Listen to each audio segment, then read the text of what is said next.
నాకు మాట్లాడడం ఎంత కష్టం అని చెప్పినా స్వామినాయుడు గారు పుష్ చేశారు. ఇక్కడికి విచ్చేసిన మెగాస్టార్ అభిమానులకి, అలాగే పవర్ స్టార్ అభిమానులకి,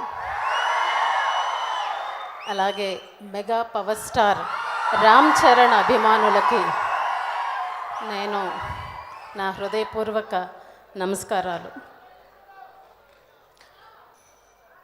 కొంచెం సేపు బ్లడ్ సెంటర్ గురించి మాట్లాడవచ్చా? 2 minutes. అన్నయ్య గారు బ్లడ్ సెంటర్కి పిలిచి నన్ను అక్కడ పనిచేయమని చెప్పడం నా అదృష్టంగా భావిస్తున్నాను. ఎందుకంటే కేవలం సినిమాలు చూసి వాళ్ళు సినిమాలు చూసి అభిమానులుగా మారడం, అంతేకాక అన్నయ్య చెప్పిన ఒక మాట, రక్తదానం చేయండి, ప్రాణాలను రక్షించండి అనే ఒక మాట చెప్పినందుకు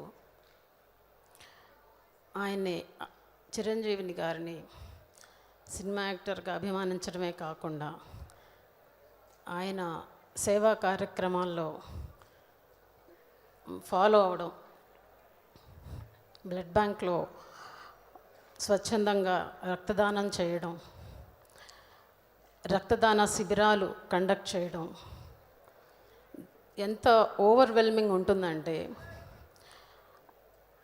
ఇది కేవలం మెగాస్టార్ అభిమానులకు మాత్రమే చెల్లుతుంది. చిన్నప్పుడు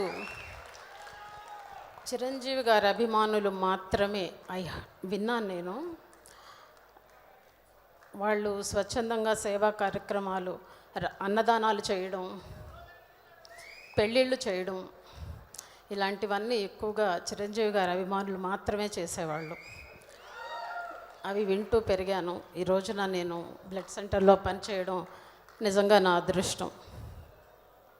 కేవలం హైదరాబాదే కాదు, మన తెలుగు వాళ్ళు వరల్డ్ వైడ్గా ఎక్కడున్నా రక్తం అవసరం అనుకున్నప్పుడు డెఫినెట్గా చిరంజీవి గారి అభిమాని అక్కడ ఉంటే చాలు, వాళ్ళు తప్పనిసరిగా ప్రాణాన్ని రక్షిస్తారు రక్తదానం చేసి అనేది మీరు బాగా మాకు తెలియజేశారు. Thank you so much for that. అలాగే మన రామ్ చరణ్ నిన్న బాబుకి దెబ్బ తగిలింది, బట్ త్వరగా తాను కోలుకోవాలని భగవంతుని ప్రార్థిస్తున్నాను. అయినా సరే మొండోడు వెళ్ళిపోయాడు షూటింగ్కి. తన కమిట్మెంట్కి హ్యాట్స్ ఆఫ్.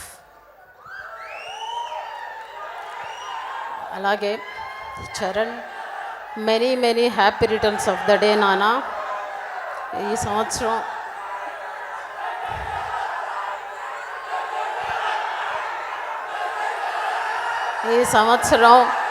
చరణ్కి చాలా స్పెషల్ బర్త్డే. తన 3 బిడ్డలతోటి చాలా సంతోషంగా, అభిమానులు అంతకన్నా సంతోషంగా జరుపుకునే పుట్టినరోజు ఈ సంవత్సరం. నానా, నువ్వు ఇలాగే మరిన్ని పుట్టినరోజులు నీ కుటుంబంతో, నీ అభిమానులతో జరుపుకోవాలని కోరుకుంటున్నాను. థ్యాంక్ యూ సో మచ్ నాకు ఈ అవకాశం కలిగించినందుకు. Thank you.